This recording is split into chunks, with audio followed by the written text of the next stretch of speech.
kal khat sung ton tung to pan chidam na thu paung piain hun hoi hun phang tang sak e biak pasien tunga lungdam thu ko masahang biak sam na lai siang tho mun khat e vek pi na sim khom ni mo kanungang zuibo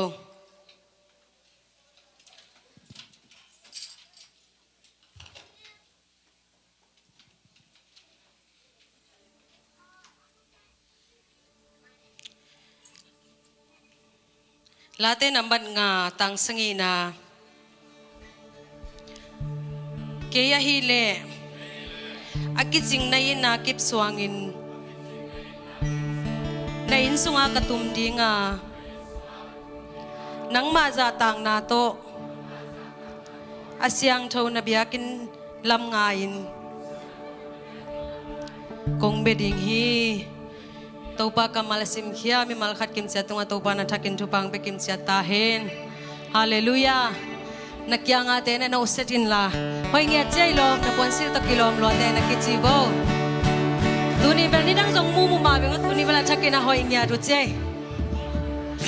i khut tenge lam to lew lew ni pasien mi na phat phat la hi exercise on la la kom la hi mo i on nei zai na hallelujah thum be chiri na tom rap ku pe na to kip sang ni mo ani thum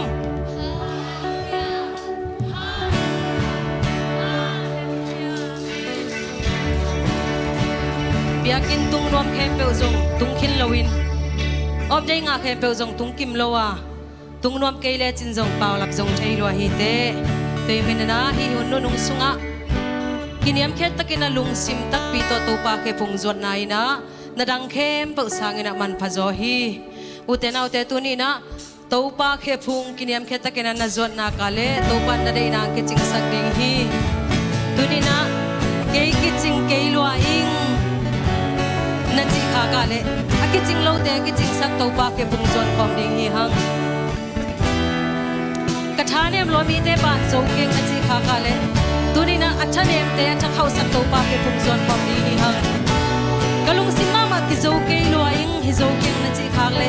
lungsim a zo lungsim tam zan te adam sak Topa Khephung zon bom ding hi hang tunina lungsim tong dong hong mu Topa na lungku na te hong tel lo hi Topa Khephung zon khom ni Topa na lungku na za sang na tam zo thupa to ilamong zon sak ya ding hi Topa na Khephung a chila to Topa min phat khom ding hi hang